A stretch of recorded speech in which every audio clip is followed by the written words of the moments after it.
மாட்டி எப்படி நசுக்கி விடுறதானாக்கா பற்ற வைக்கணுமாக்கா? நசுக்கி விட்டு பொடி வச்சு நசுக்கி விட்டு பொடி வச்சு அதை வந்து கேஸில் இது பண்ணுமா? காட்டுதுங்க. ஓ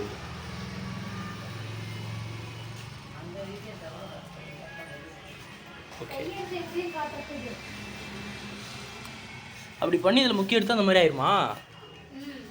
வீடியோ பிடிச்சிருந்தா மறக்காமல் லைக் பண்ணுங்கள், சப்ஸ்கிரைப் பண்ணுங்கள். பாய்.